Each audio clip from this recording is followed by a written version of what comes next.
How can you lock the gate when the child your log says left at 3:12 is still sitting right there? Dan Mercer's hand stopped the blue metal gate inches from the chain as 9-year-old Sophie Hale hugged her backpack beneath the clock reading 4:17.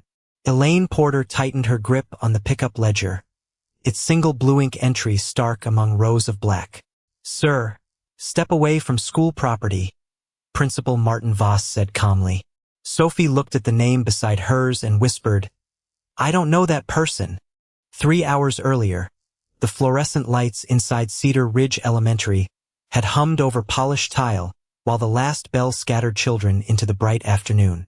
Dan had been 6 deliveries behind before lunch and nearly caught up by 3, his brown courier jacket smelling faintly of cardboard, cold coffee, and engine oil. His final school package was a box of printer toner, ordinary enough that no one looked twice when he carried it through the office doors. Elaine signed his scanner with a hurried finger, never quite meeting his eyes. Behind her, a desk phone blinked with an unanswered message. A blue pen lay uncapped across an open ledger, though every completed line above it had been written in black. Dan noticed the difference only because delivery work taught a person to notice small things. A torn seal, a wrong apartment number, a package set beside the wrong door. He said nothing. It was not his office, not his business, and his phone had already begun vibrating with a warning from dispatch. Outside, the pickup lane had emptied. A paper cup rolled across the asphalt in the wind. Miguel, the school security guard, was gathering orange cones while Elaine locked the side entrance one door at a time. That was when Dan saw Sophie beneath the clock. She sat upright, trying to look smaller than she was, both hands looped through the straps of a blue backpack. She was not crying. That made the scene hurt more. Children who believed someone was still coming often saved their tears until they were sure no one was. Dan glanced toward the office windows. Elaine was speaking to Voss beside the glass, her smile composed, her hands moving with the patient. Certainty of adults who believed a matter had already been settled. Dan set the toner box on the curb and approached slowly, stopping several feet from Sophie. "Is there an adult you trust me to call?" he asked. Sophie looked toward the empty parking lot before answering. "My mom." But the school said she already came. The wind pushed a strand of hair across her face. Dan placed a sealed bottle of water on the pavement between them, then stepped back so she could choose whether to take it. Behind him, his scanner chimed again. Final stop at risk. He thought of Lily waiting at home, of the dental bill folded beneath a refrigerator magnet, of how one lost weekend shift could turn a manageable month into another month of deciding what not to pay. Then the chain scraped against the gate. Miguel pulled one side inward while Elaine appeared with the ledger pressed against her chest. "She has already been released," Elaine said, her voice gentle enough to sound helpful. "Her family must have made other arrangements." Dan looked from the empty road to the child still sitting beneath the clock. He placed his package down, walked to the gate, and caught the metal bar before the lock closed. Voss emerged from the office, adjusting his tie. "Why are you touching school property?" Dan did not raise his voice. He did not accuse anyone. He simply nodded toward Sophie. "Because the child is still here." For the first time, Voss's expression paused. Only for a second. Then he told Miguel to write down Dan's license plate. Elaine opened the ledger to prove the school had followed procedure. Sophie's name appeared halfway down the page. Picked up, 3:12 p.m. Beside it was a signature reading Carla Hale. Sophie rose, still clutching her backpack, and leaned close enough to see. Her small finger hovered above the blue ink without touching it. "That isn't my mom," she said. Dan studied the line more carefully. The name had been written smoothly, but the time had been forced into a space too narrow for it, and beneath the blue numbers, the paper still carried the faint pressed outline of 2 words someone had tried to erase. "Hold inside." The faint words beneath the blue ink seemed to hold Dan's attention longer than the name written over them. "Hold inside." The paper had been pressed hard enough that the letters remained in the fibers even after someone tried to erase them. Elaine closed the ledger before Sophie could lean closer. "That is enough," she said. "This is an internal school record. She says she doesn't know the name." "Sir, step back." Then call the number on file. 3 short sentences fell between them, clean and quiet. Wind moved through the chain-link fence with a dry metallic whistle, and the late sun turned the office windows into flat sheets of gold. Sophie stood beneath the clock with Dan's sealed water bottle in one hand, waiting for an adult to say something that made sense. Voss stepped between Dan and the open ledger without appearing to hurry. He adjusted one cuff, glanced at the worn knees of Dan's work pants, then at the faded courier logo on his jacket. "Mr. Mercer, I understand that you believe you are helping," he said, speaking slowly, as though patience itself were proof of authority. "But our staff is trained for these situations. You deliver packages. We are responsible for children." The sentence was polite. Its meaning was not. Miguel looked down at his clipboard and began writing Dan's license plate. Elaine moved closer to Sophie, lowering her voice into the soft, careful tone adults used when they wanted control to resemble comfort. "Sweetheart, sometimes families change plans without explaining every detail to children. Can be confusing." Sophie's shoulders tightened beneath the straps of her backpack. "My mom tells me who is coming." "Of course she does. She didn't say Carla. You may have forgotten." Dan saw the girl's fingers close around the water bottle until the plastic crinkled. He also saw Elaine's eyes flick toward Voss before she spoke again. It was a small movement, barely more than a check for permission. "Let's not make this more upsetting for her," Elaine said. Dan removed his hand from the gate and stepped back 2 full paces. He wanted Sophie to see that he was listening to the rule without abandoning her. "I'm not asking her to explain anything," he said. "I'm asking the adults to verify what they wrote." Voss gave a restrained smile.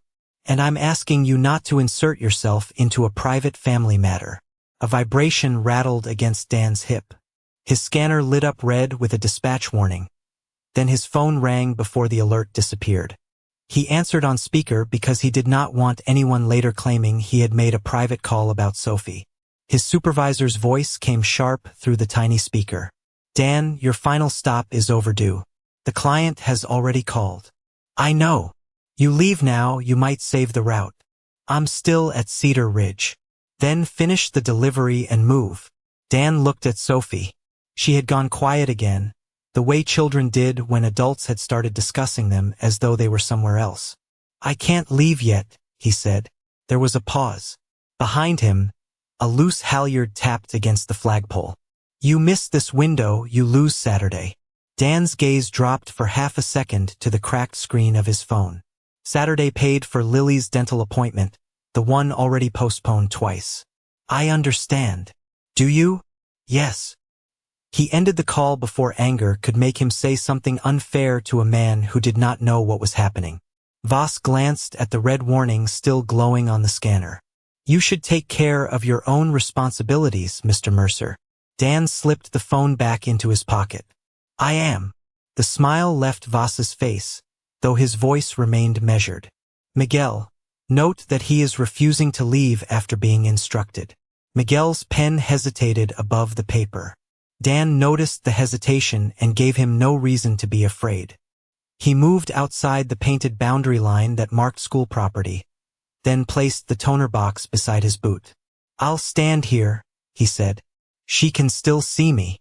Elaine exhaled as though accommodating him were an act of generosity. "That is more appropriate." She turned the ledger against her chest, hiding the blue line. Sophie took one cautious step toward the gate. "Can he stay until my mom comes?" Elaine's expression softened in a way that did not reach her eyes. "Your mother has not returned our calls, honey." Dan looked toward the office through the glass.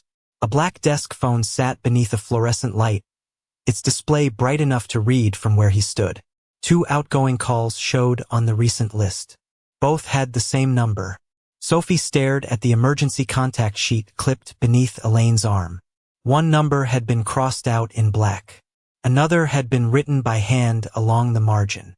"That one," Sophie said, pointing. "That's my mom's new number." Elaine covered the page with her palm. "We have the information in our system." "Then call it," Dan said.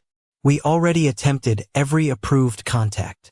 I only see calls to the crossed-out number. The air changed. Not dramatically. No one shouted. But Voss turned his head toward the office phone, and Elaine's thumb pressed harder against the paper. Miguel stopped writing. For 1 second, the professional certainty around the gate thinned enough for everyone to see the gap beneath it. Voss recovered first. Telephone logs are not for public review. I'm not the public she needs right now, Dan said. I'm just the person who noticed she was still here. Elaine gathered the ledger and contact sheet into a neat stack, tapping their edges against her wrist. We are following procedure. Sophie looked at the handwritten number disappearing beneath Elaine's files. But you didn't call my mom. Elaine opened her mouth, then closed it. From inside the office, the desk phone screen went dark. Dan watched the reflection fade from the glass and realized someone had just cleared the recent call display. Dan watched the office phone screen go dark behind the glass. The 2 calls to Rebecca's old number vanished with it, leaving only the reflection of fluorescent lights and Elaine's pale hand moving away from the desk. He did not accuse her. He did not reach for the door. He simply took out his own phone, checked the time, and quietly photographed the handwritten number still visible beneath the edge of the contact sheet before Elaine folded it closed. You are not authorized to copy student information, Voss said. Then call it yourself. We have procedures. So does a locked gate. The wind lifted the corner of the ledger beneath Elaine's arm.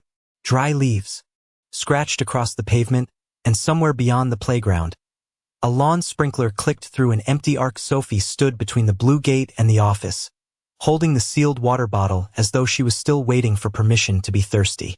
Dan noticed the skin on her knuckles had gone pale from gripping it. You can open that, he said. Sophie twisted the cap, but her fingers slipped. Dan crouched several feet away, keeping both hands visible. Set it down. Use both hands. She placed the bottle on the concrete, held it between her sneakers, and turned the cap until the plastic seal cracked. The small sound seemed louder than it should have. She took one careful sip. Elaine gave a tired smile. See? She is fine. Dan looked at Sophie's shoulders trembling beneath the thin straps of her backpack. She's cold. The office is heated, Voss said. Then let her wait inside. Not while we are resolving an unauthorized adult's involvement. The words were arranged neatly, almost gently, but they left Sophie outside all the same. Dan unzipped his courier jacket. The lining had worn thin at the elbows, and one cuff was split where Lily had promised to sew it after school. He pulled it off and held it out toward Sophie without stepping closer. You can put this on if you want. Sophie looked at Elaine first. Elaine's mouth tightened. That won't be necessary. A gust moved through the gate and lifted the ends of Sophie's hair. She reached for the jacket. It hung past her hands and smelled faintly of cardboard, cold coffee, and the peppermint gum Dan kept in the chest pocket. She pulled it around herself and sat again beneath the clock. Voss watched with an expression that suggested Dan had complicated the scene by making it harder to dismiss. Mr. Mercer, gestures are not the same as responsibility. Dan picked up the paper bag from the passenger seat of his van. Inside was half a turkey sandwich, an apple, and the granola bar he had been saving for the drive home. He placed the sandwich and apple beside Sophie, still wrapped. Does she have any allergies? He asked. Elaine blinked. That information is confidential. Then check before she eats. She does not need food from a stranger. Sophie stared at the sandwich. Lunch was at 11. Then waited. Voss checked his watch but did not answer the question. Miguel looked toward the office, then back at Sophie. Her file says no food allergies, he said quietly. Elaine turned toward him. That was not yours to disclose. She asked for her mother, Miguel replied. He asked if she could eat. The air held still for a moment. Dan slid the sandwich closer with the toe of his boot, careful not to cross the painted boundary line. Sophie unwrapped half and took a bite. She did not thank him. She was too hungry for manners, and Dan respected that by looking away. His phone rang again. This time Lily's name appeared across the cracked screen. He answered softly. Hey, kiddo. Are you coming home? Her voice was small beneath the hum of a television in the background. Dan glanced at the clock above Sophie. I'm going to be late. Did the van break? No. Did you forget dinner? No. There was a pause. Then Lily asked, Is somebody stuck? Dan looked at Sophie, swallowed, and leaned against the gatepost. A girl is waiting for her mom. Does she have anyone with her? She does now. Lily was quiet for a few seconds. She was old enough to remember the hospital hallway, the blue plastic chairs, and the night Dan had stepped away to speak with a doctor while she sat alone beneath a vending machine light. She was not old enough to understand every detail, but she understood waiting. Then stay, she said. I can heat the soup. Dan closed his eyes briefly. The Saturday shift was gone.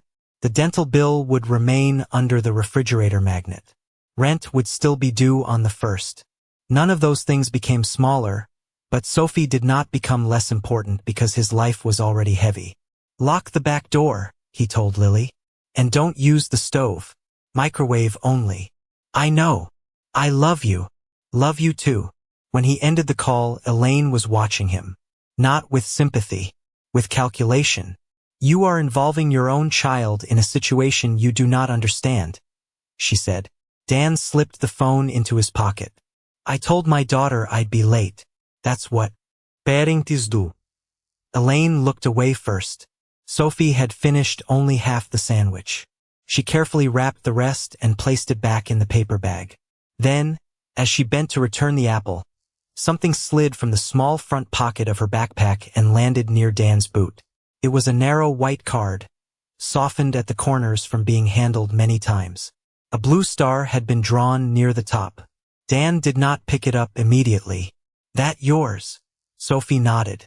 He lifted it by one edge and held it where she could see.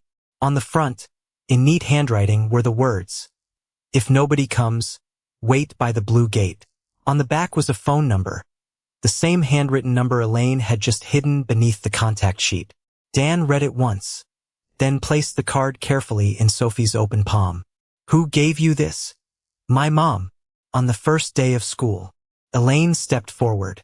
That card is not part of our approved dismissal materials.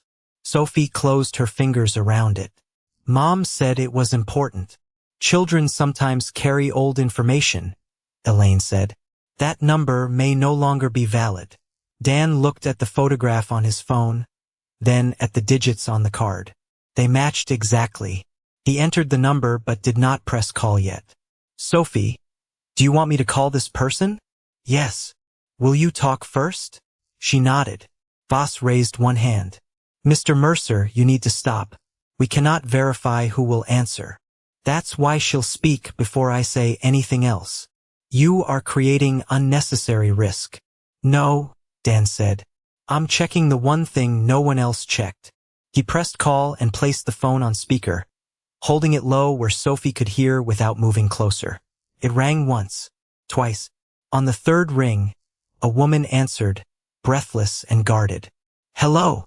Sophie stood so quickly the oversized jacket slipped from one shoulder. Mom. Silence hit the line. Then the woman's voice changed. Sophie? Where are you? At the blue gate. A chair scraped sharply on the other end. Why are you still at school? Dan watched Voss's face lose color by a shade. Elaine tightened both arms around the ledger. The woman asked for the name of the adult holding the phone. Dan gave it, then described his position outside the painted line and the staff standing nearby. He did not mention the erased call log. He did not tell her the school had failed. He only said, Your daughter is safe. She is wearing my jacket because it's cold, and she has had some water and food. The woman did not thank him yet. Her breathing slowed as she verified the school name, the time, Sophie's classroom teacher, and the number printed on the gate sign. Then she said, Put Sophie back on. Dan lowered the phone. Sophie told her mother about the ledger, about Carla Hale, and about the staff saying she had already left. On the other end, the woman went quiet for 3 full seconds.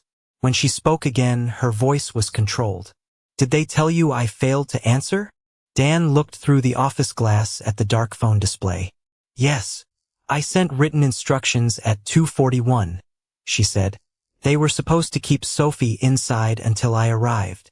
Elaine's grip slipped on the ledger, and for one instant the cover opened. Dan saw the blue ink entry again, and tucked beneath it, clipped to the back page, was a narrow carbon copy bearing the same small blue star as Sophie's card. The narrow carbon copy beneath the ledger carried the same blue star as Sophie's card, but Elaine snapped the cover shut before Dan could read the line beneath it. That is not relevant to dismissal, she said. Her voice remained calm, almost reassuring, yet her fingers had tightened around the spine hard enough to whiten at the knuckles. On speaker, Sophie's mother heard the rustle of paper and asked, "What document is she holding?" Dan did not answer for Elaine. "A pickup ledger," he said, "and there appears to be another form clipped inside it." "Mr. Mercer," Voss said, "you are now describing confidential records to an unidentified caller. She identified Sophie's teacher, classroom, gate instructions, and the number printed on your sign. That does not establish legal authority. Then verify her." 3 short sentences cut through the wind. Sophie stood wrapped in Dan's jacket, one hand holding the phone near her mouth, while the other protected the white card against her chest. The afternoon. Light had lowered enough to stretch the gate's shadow across the asphalt like bars. On the other end of the call, the woman did not demand to be believed. She gave her full name, Rebecca Hale, then asked the school to call her back through the official emergency number on file. Elaine opened her mouth, but no sound came. Voss recovered first. "We will follow standard verification procedures," he said. "Until then, Mr. Mercer, you need to end the call." Rebecca's tone remained controlled. "Do not end it until my daughter is indoors with 2 staff members present." "Ma'am, we cannot take instructions from a private cell phone." "Then call the number I submitted to your office." "We have already attempted contact." A brief silence followed. It was not trust. It was calculation. Rebecca had heard Dan identify himself, heard Sophie confirm the location, and heard the school deny access to a number they claimed to possess. She still did not know whether Dan was a good man, only that his account and the school's language did not fit together cleanly. "I am on my way," she said. "I will call the district office now." The line ended. Sophie looked at the dark phone screen as if the connection itself had been a doorway that had just closed. Dan lowered the device and handed it back to her only long enough to let her see that the call had ended properly. "She's coming," he said. Elaine shifted the ledger under her arm. "And while we wait, Sophie will come inside with us." "Can he come?" Sophie asked. "No, sweetheart." "Why?" "Because Mr. Mercer is not approved to be involved." The words were gentle. Their effect was not. Sophie's gaze dropped to the pavement, and Dan saw shame begin to settle over her face where fear had been. He stepped back another pace so no one could say he was pressuring her.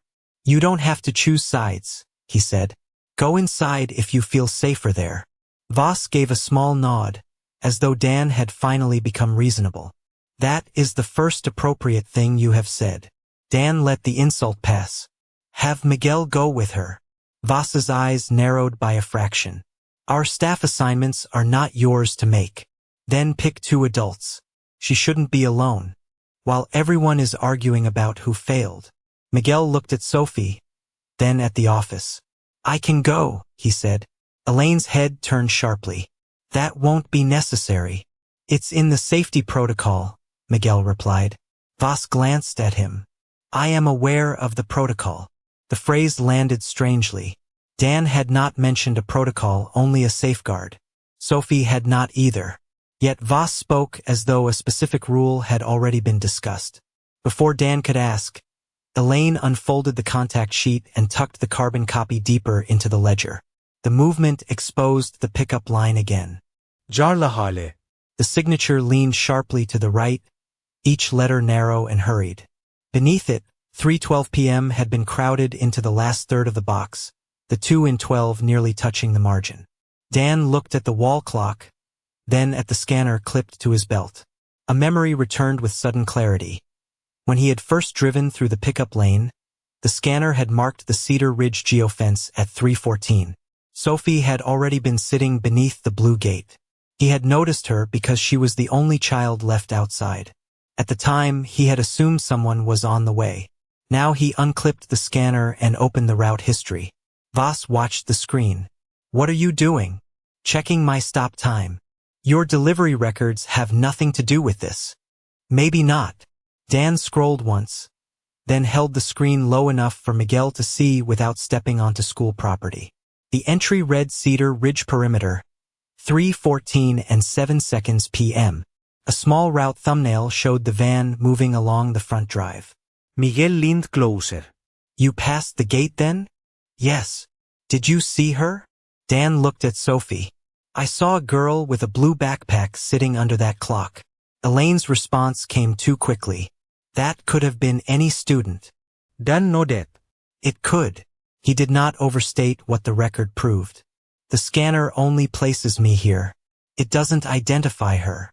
Voss relaxed slightly at the concession. "Exactly. A passing observation by a delivery driver cannot outweigh an official release record." Dan turned the scanner toward the light. The screen had a small camera icon beside the route. Entry. His company vehicle automatically captured a low-resolution image whenever the scanner registered a school zone stop, mostly to document blocked loading areas and missed access. He opened it. The picture was grainy, washed by afternoon glare, but the blue gate was visible. So was the clock. Beneath it sat a small figure with a blue backpack and a silver star-shaped keychain catching the sun. Sophie stared at the image.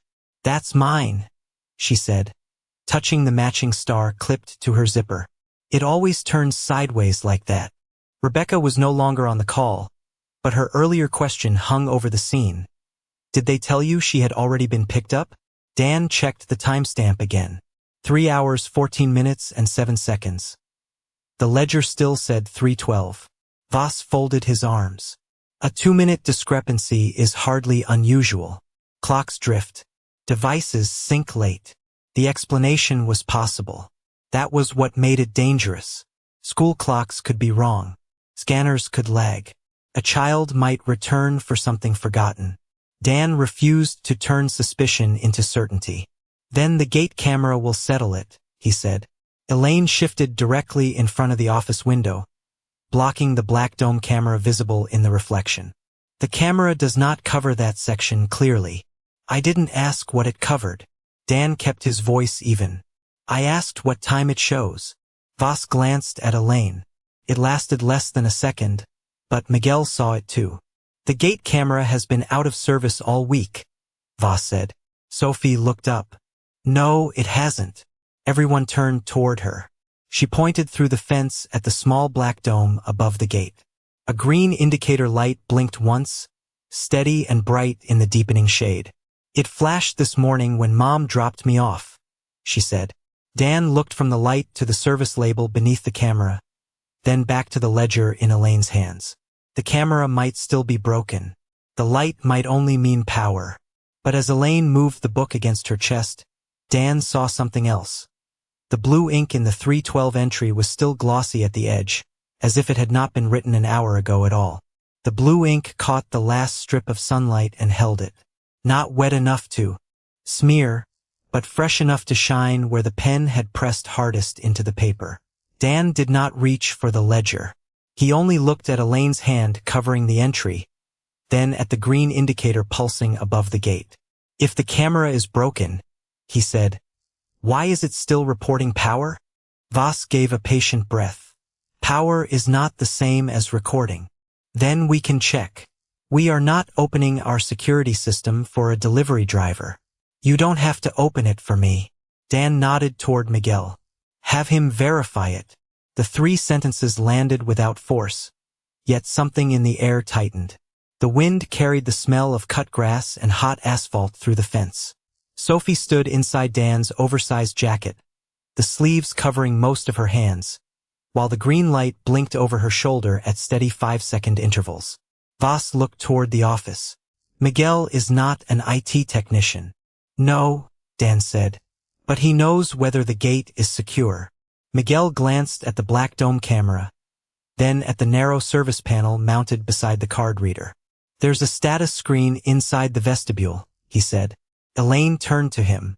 That screen is not relevant. It shows whether the camera is connected. The principal has already explained that the system is offline. Miguel's jaw shifted. He did not challenge her, but his eyes went back to the blinking light. Voss stepped closer to the painted line where Dan stood. His tone remained low and professional. Mr. Mercer, you have now photographed confidential information, contacted someone claiming to be a parent, and interfered with dismissal procedures. I am giving you one final opportunity to leave before this becomes a law enforcement matter. Sophie's face changed at the words law enforcement. Her chin lowered, and the hand holding the Blue Star card disappeared into the long sleeve of Dan's jacket. Dan saw it. He also saw Elaine watch Sophie's reaction and say nothing. He could have raised his voice. He could have held up the scanner, the photograph, the mismatched time, and demanded everyone admit he had been right. Instead, he placed his phone and scanner on the hood of his van where both remained visible. Then he stepped backward across the painted boundary until the heels of his boots touched the public sidewalk. I'm off school property, he said. You can take Sophie inside. Voss's shoulders loosened. Good. With 2 adults present, Dan added. And with the transfer recorded. Elaine gave a small, disbelieving laugh. Recorded by a camera you just accused us of hiding? Dan looked at Sophie, not Elaine. Recorded by whatever system the school says protects her. The laugh stopped. Miguel's hand settled on the card reader. I'll go with her. Voss adjusted his tie again. There is no need to dramatize a routine delay. Then routine safeguards should be easy, Dan said. Voss held his gaze for a moment, searching for anger he could use. Dan gave him none. At last Voss nodded toward the side entrance. Miguel swiped his badge. A soft electronic chirp sounded, followed by the click of the magnetic lock. As the vestibule door opened, a square status monitor mounted on the wall came awake. White letters appeared against a blue screen. Gate Cam 2 online. Beneath it, in smaller type, was a timestamp. Last server upload, 4:26 and 18 seconds p.m. No one spoke. A custodial cart squeaked somewhere deep inside the building, then stopped. The hum of the air conditioning became suddenly distinct behind the glass. Even Sophie looked from the monitor to the camera above the gate as though she understood only one thing. Broken things were not supposed to send messages 4 minutes ago. Dan stayed on the sidewalk. What time is it now? He asked. Miguel checked his watch. 4:30. Dan nodded once. Then it uploaded while we were standing here. Elaine recovered first. Automatic system pings do not mean usable footage exists. That's true, Dan said. It proves only that the camera is communicating. The concession seemed to irritate her more than an accusation would have. He was not giving her an exaggerated claim to knock down. Miguel stepped into the vestibule and tapped the maintenance icon. The screen asked for his employee credentials. This is not appropriate, Voss said.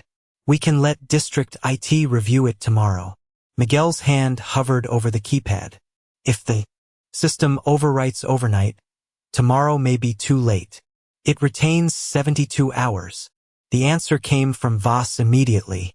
Too immediately. Miguel turned his head. I thought you said the camera had been out all week. A thin silence formed between them. Voss did not blink. I am familiar with the standard retention policy. That does not mean this unit is functioning. Dan looked down at the scanner on his van hood, careful not to smile, careful not to turn the moment into humiliation. Then the service log will say so. Miguel entered his code. The status screen opened to a maintenance history stamped with dates and equipment numbers. There had been a lens cleaning on Monday, a network test on Tuesday, a successful server sync that morning at 7:04. No outage. No failed camera. The most recent line glowed amber. Office display disconnected manually. 3:19 and 42 seconds p.m. Elaine's hand slowly lowered from the ledger. Voss stared at the line as though the machine had spoken out of turn. That could be an internal troubleshooting action, he said. Who performed it? Dan asked. That is privileged administrative information. Then don't tell me. Dan nodded toward Miguel. Send it to District IT. Voss stepped into the vestibule, positioning himself between Miguel and the screen. We are not escalating a technical issue based on a stranger's speculation. His voice remained smooth, but his shoulder blocked the monitor completely. Let me handle this privately. Miguel did not move. The log says manually disconnected. And I said I will handle it. Tomorrow, Dan asked. Through the proper process. After the footage can be changed? Voss's eyes hardened. That is exactly the kind of irresponsible implication that creates unnecessary panic. Sophie shifted closer to Miguel, still several feet from Dan.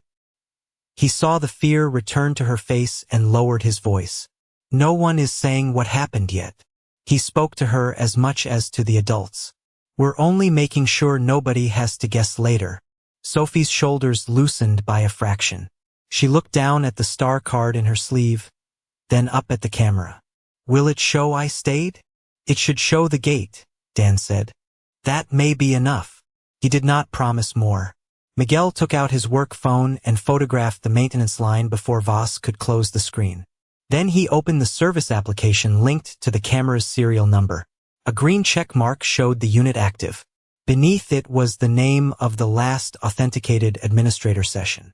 Miguel's eyes moved slowly across the display. The office monitor was disconnected under an administrator account, he said. Elaine spoke quickly. Administrators share access in emergencies. Which administrator? Dan asked. Miguel did not answer aloud. He turned the phone so only Voss could see. The color drained slightly from Voss's face, but his posture remained upright. That information stays internal, he said. From the parking lot, headlights swept across the windows as a dark sedan turned in too fast, braked near the blue gate, and stopped at an angle. A woman stepped out with a phone in one hand and a leather folder under her arm. Rebecca Hale did not run straight toward Dan. She looked first at Sophie, then at the oversized courier jacket around her shoulders, then at the monitor Voss was trying to hide with his body. Her eyes moved to Miguel's phone, to the still blinking camera, and finally to the pickup ledger pressed against Elaine's chest. I want the original log, she said. Elaine drew it closer. We can discuss records after we verify your identity. Rebecca stopped beside Sophie but did not take the book. She crouched, checked her daughter's face and hands, then stood again. That is fair, she said. She looked at Dan without gratitude and without trust, only a new kind of attention. Who preserved the camera log? Miguel raised his work phone. Dan stayed silent.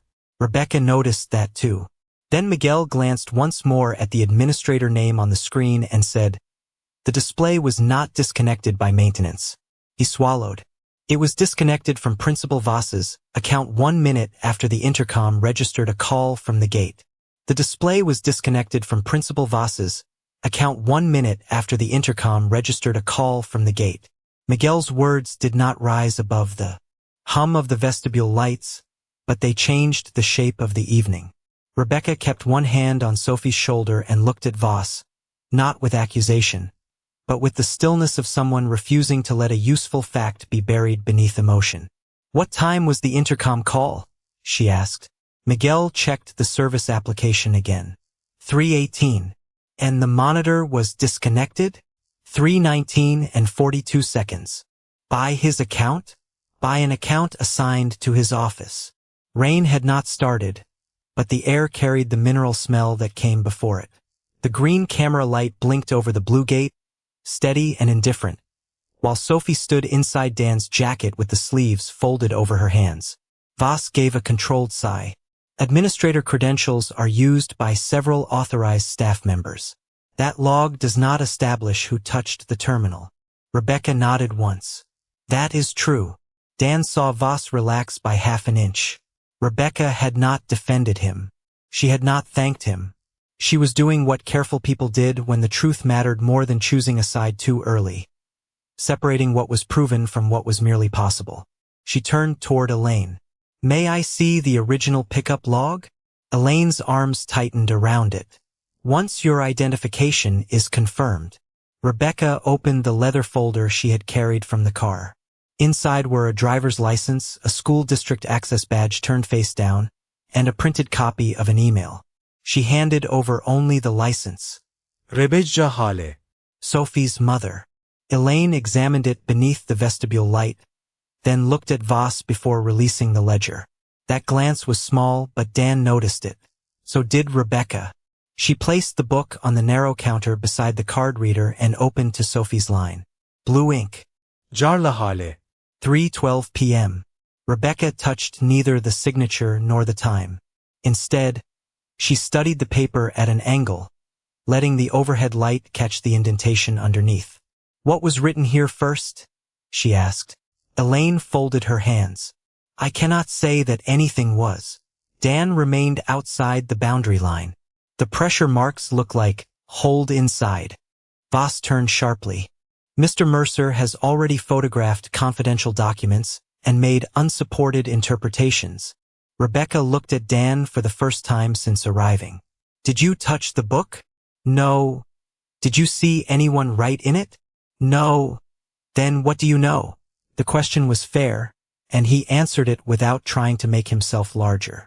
I know Sophie was at the gate after 3:12. My scanner places my van here at 3:14. The route image shows her backpack and star keychain. I know the camera was still uploading after 4:26. I know the office monitor was disconnected at 3:19. Anything beyond that needs verification. Rebecca held his gaze for a moment. There was no plea in his face, no hunger to be believed. Only limits, the kind liars avoided. She looked down at the ledger again. Show me the route image. Dan unlocked the scanner, then stopped. Not while Sophie is standing here. Voss gave a thin smile. Now you are concerned about privacy? Dan ignored him. She has heard enough adults debate whether she was where she knows she was. He looked at Rebecca. Let her sit with you somewhere warm. Miguel can verify the image. Sophie's hand tightened around the blue star card. Rebecca's expression shifted, not into trust, but recognition. Dan was giving up the most dramatic moment available to him because protecting Sophie mattered more than winning it. Miguel, she said, is there a room with glass walls where Sophie can see us without hearing every detail? The conference room beside the office. 2 adults present? I can ask Nora from reception to join us. Voss stepped forward. There is no need to involve additional staff. We can resolve this privately. Rebecca looked at him. A child was recorded as released while still on campus. Privacy is not the same as isolation. Voss's jaw tightened. Only once. Then his professional expression returned. Nora arrived from the back office carrying a stack of freshly printed dismissal reports. She was young, perhaps 25, with an employee lanyard twisted around one finger and toner dust along the side of her hand. When she saw Sophie, she stopped. She's still here. Elaine's head turned. Nora, take Sophie to the conference room. Nora looked from the ledger to Voss. But the list said hold in office. The printer behind her finished one last page and fell silent. For several seconds, the only sound was the soft clicking of the camera relay above the gate. Voss moved first. The list was updated. Nora did not step forward. After I printed it, schedules change. I printed the dismissal sheet at 3:05. Elaine's face lost its practiced softness. Nora, this is not the time. Dan saw fear move across the younger woman's face. Not confusion. Recognition. He could have pressed her then. He could have asked who ordered the change, who used the blue pen, who cleared the phone display. Instead, he nodded toward Sophie. She needs somewhere warm. Nora seemed grateful for the escape. She crouched beside Sophie and pointed toward the glass-walled conference room. Your mom can sit where you can see her the whole time. Sophie looked at Rebecca. Are you coming? I'm staying right here. And Dan. Rebecca followed her daughter's gaze to the sidewalk. He is staying where you can see him too. Sophie finally allowed Nora and Miguel to walk her inside. She kept Dan's jacket around her shoulders and the blue star card in her fist. Through the glass, she sat in a padded chair and placed the remaining half sandwich carefully on the table, as though it belonged to someone important. Only then did Rebecca remove the printed email from her folder. "I sent this at 2:41 p.m., she said. The subject line read change in pickup. Hold Sophie in office. The message explained that Sophie's authorized pickup had been delayed after a minor traffic collision and instructed the school not to release her until Rebecca arrived. At the bottom was a delivery receipt from the district mail server. Elaine opened the email at 2:47 p.m. Rebecca laid the page beside the ledger. The words "Hold Sophie in office" matched the faint pressure marks beneath the blue ink closely enough that no one needed to say it aloud. Voss wiped one thumb across his lower lip. An email being opened does not mean it was properly processed. "Who opened it?" Rebecca asked. Elaine looked toward the office computer. "The account may have been active." "Under whose credentials?" "Mine," Elaine admitted. "But dismissal is busy. Messages can be overlooked." "Then how did 'Hold in Office' appear on the printed list?" Nora's voice came softly through the open conference room door. She had returned holding the papers she carried earlier. Voss turned. "Nora, stay with the child. Miguel is with her." Her hands trembled slightly as she separated one sheet from the stack. "This is the copy I printed at 3:05. She laid it on the counter. Beside Sophie Hale's name, in plain black type, were the words "Hold in Office." Parent delayed. No Carla Ale. No release time. No ambiguity. The paper sat between the ledger and Rebecca's email like a third witness. Voss adjusted his tie, though it was already straight. The electronic system may have synchronized later. Rebecca reached for her phone. "Then District IT can confirm the change history." "That would be unnecessary at this stage." "Why?" "Because we are dealing with a clerical discrepancy, not misconduct. A clerical discrepancy does not explain a child outside a locked building." His voice sharpened for the first time. "Mrs. Hale, I understand that you are upset, but escalating before we understand the facts could damage good people's careers." Dan watched Elaine lower her eyes. Nora looked at the floor. The sentence had not been meant only for Rebecca. It was a warning to everyone in the vestibule. Rebecca did not respond immediately. She sent a message, then placed her phone face down beside the evidence. Less than a minute later, Elaine's office computer chimed. A district security notice appeared across the monitor. "Records hold initiated. Do not alter or delete dismissal data." Voss stared at the screen. "You contacted District IT? "I requested preservation," Rebecca said. "Preservation is not an accusation. You do not have authority to initiate a records hold." Rebecca opened her leather folder again and turned over the access badge she had kept hidden beneath her license. The district seal caught the fluorescent light. Beneath her photograph were the words Vice Chair, School Board, Chair, Student, Safety Committee. Nora's lips parted. Miguel Stratton. Elaine's hand slipped from the ledger. Dan did not react. He only looked through the glass to make sure Sophie had not heard. Voss's mask held, but perspiration had appeared along his hairline. "Vice Chair Hale," he said carefully, "we should continue this conversation in my office." "No closed doors," Rebecca replied. "Not tonight." Her phone vibrated. A district IT analyst had responded with the first preserved metadata report. Rebecca read it once, then placed the screen beside the printed list. At 3:23 p.m., 18 minutes after Nora printed "Hold in Office" and 11 minutes after the false pickup time, Sophie's status had been manually changed to released. The modification came from Elaine's workstation. Elaine gripped the counter. "I was told to correct the line." Voss turned toward her with frightening calm. "Choose your words carefully." Nora's face went pale. The twisted lanyard slipped from her fingers. "That's what he said earlier," she whispered. "Fix the line before the district sees it."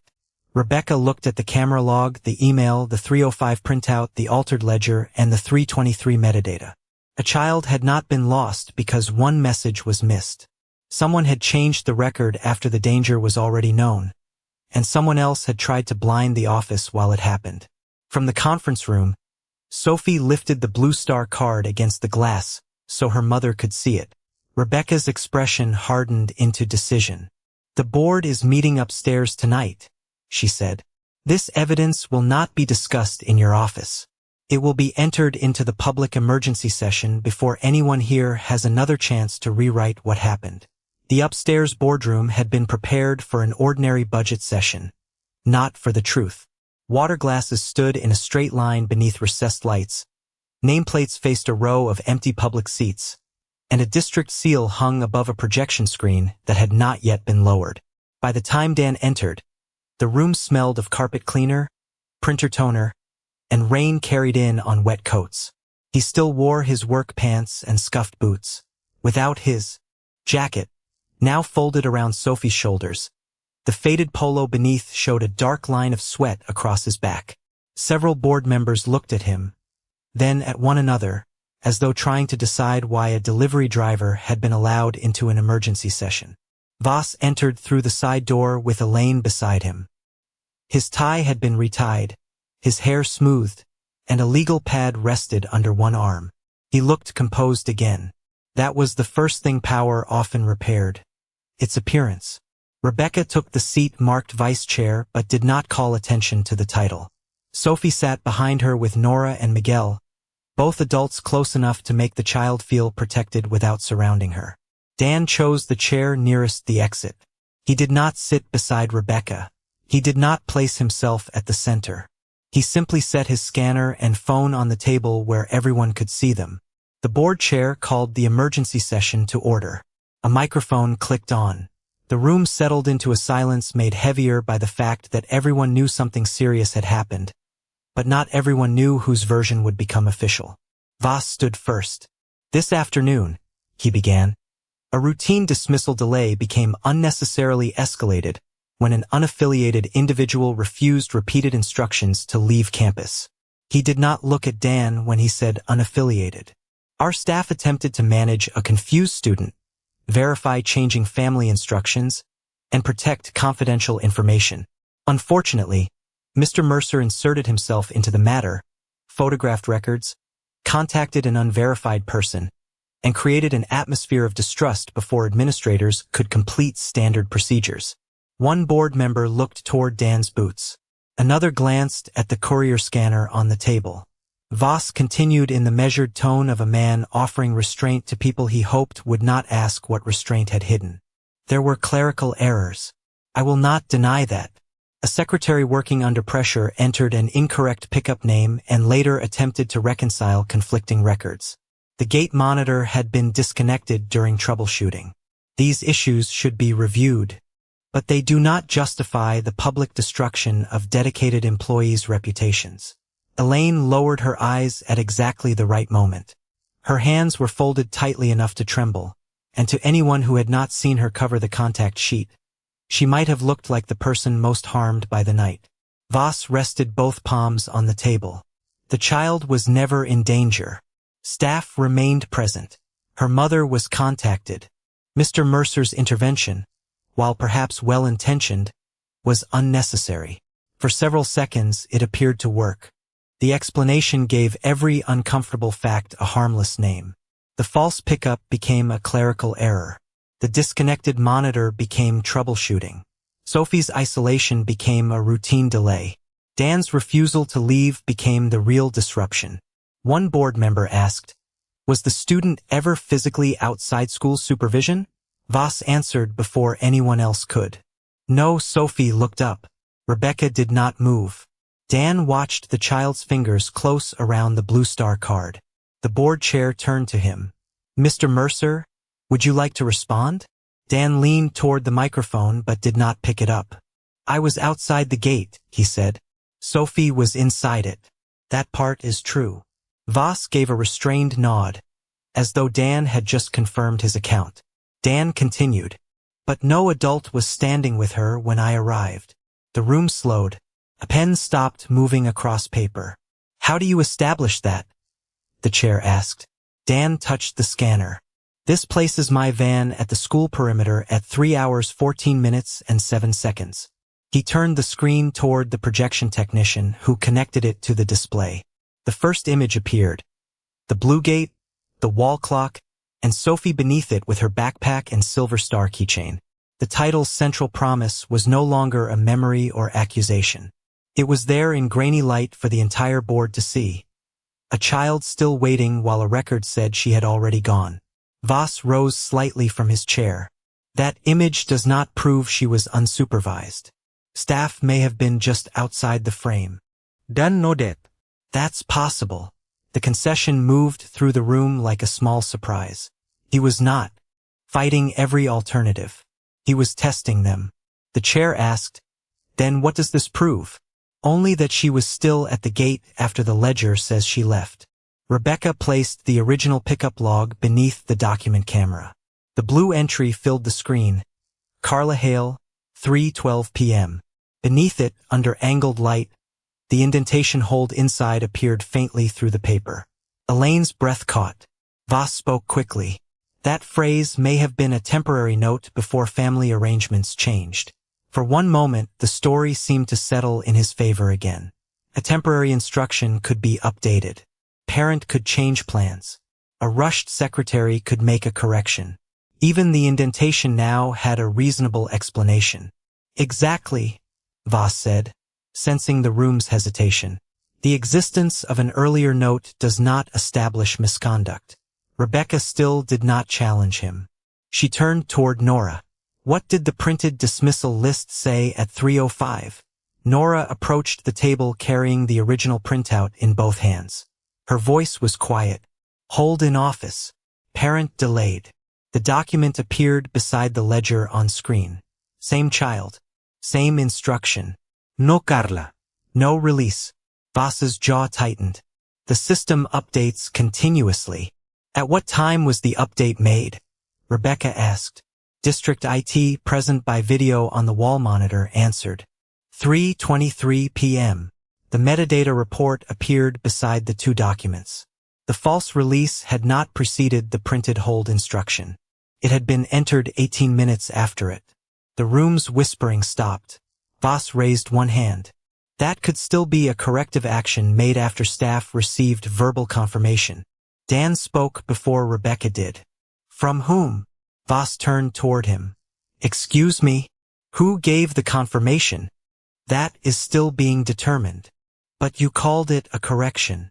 The air conditioning vent clicked overhead. Voss's eyes narrowed. "I am using the term administratively." Dan's voice remained low. "Then the record was changed without knowing who authorized the pickup." No one interrupted. Rebecca placed the emergency contact sheet beside the other documents. The old number was crossed out. The new number had been written clearly in the margin.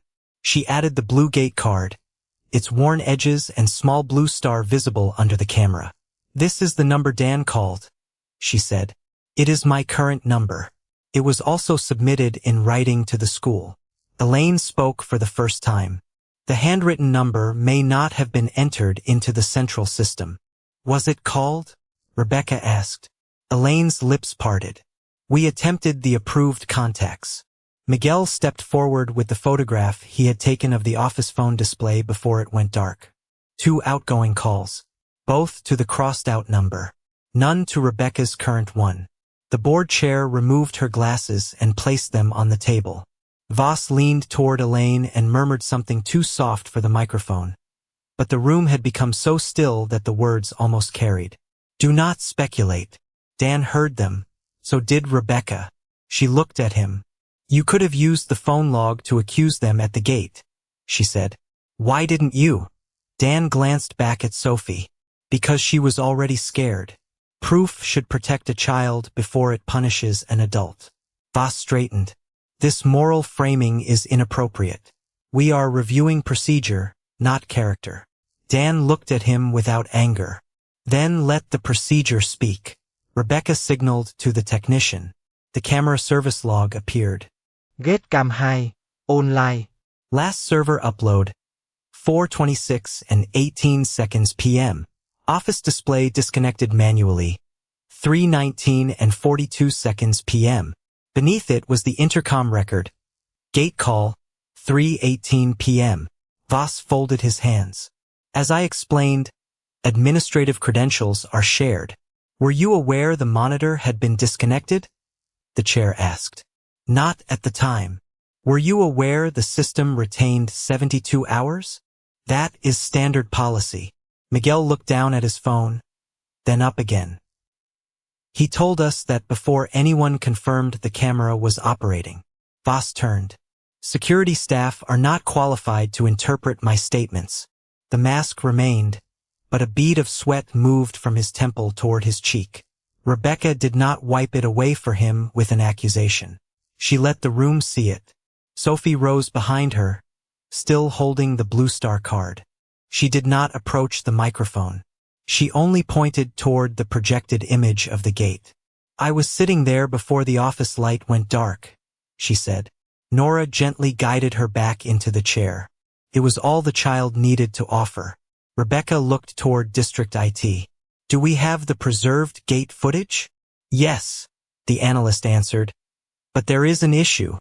The screen changed to a black player window marked 3 p.m. to 4:30 p.m. A yellow warning bar appeared beneath the timeline.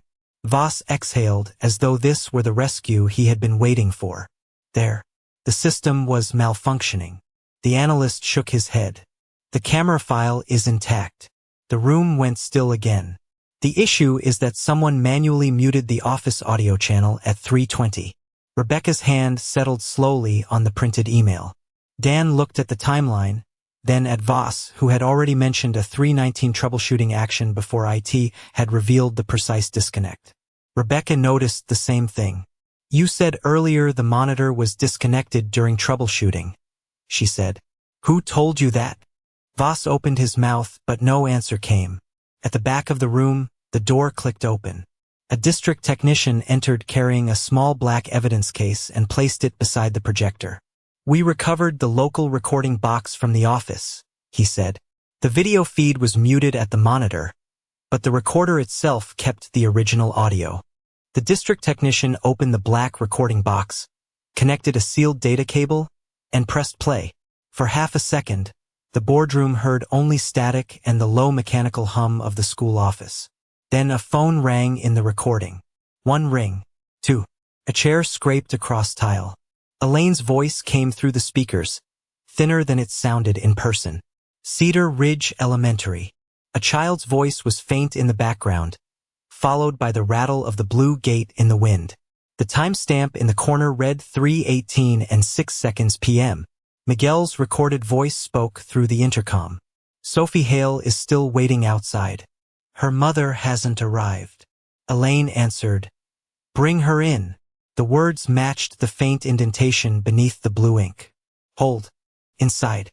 The board members watched the black audio waveform move across the projection screen. Voss did not look at it. He looked at the recording box, as though measuring how far he could reach before someone stopped him. The next sound was a door opening. Footsteps crossed the office. Then his voice entered the recording, calm and unmistakable. Why is she still here? Her mother changed the pickup, Elaine said. The email says hold her in the office. Who has seen it? Nora printed the list. A pause. Paper moved. Pen clicked. Voss spoke again. We are 6 days from the district safety review. Mark her released. No one in the boardroom breathed deeply enough to be heard. Elaine's recorded voice lowered. To whom? Use the emergency surname. Jarlahale. That will do. Another pause followed, longer this time. The air conditioning above the board table clicked off, and the sudden absence of its hum made the recording seem closer. Elaine whispered, But Sophie is still at the gate. Voss answered, Miguel can bring her inside after the line is corrected. The camera will show the time. A chair leg dragged across the office floor. Then came the sentence that broke every explanation he had offered. Disconnect the display. We'll correct it later. The audio continued for 3 more seconds. A mouse clicked. The monitor gave a soft electronic tone. Then the technician stopped the file. No one moved. The rain finally began against the boardroom windows, each drop sharp enough to hear. Somewhere in the hall, an elevator bell chimed and went unanswered. Elaine's pen slipped from her fingers, struck the polished table, and rolled until it rested beside the original pickup ledger. Voss kept both hands flat on the table, but the tendons along his wrists had risen beneath the skin. "That recording lacks context," he said. His voice was dry now. The board chair did not respond immediately. Rebecca looked toward the technician. "Has the file been authenticated?" "The recorder's internal hash matches the server archive," he said. "The time code aligns with the intercom log, the manual monitor disconnect, and the gate camera upload. There is no break in the file." Rebecca nodded. "Play the video." The projection changed. At 3:12 p.m., the blue gate appeared beneath a gray afternoon sky. The clock above it showed 12 minutes past 3.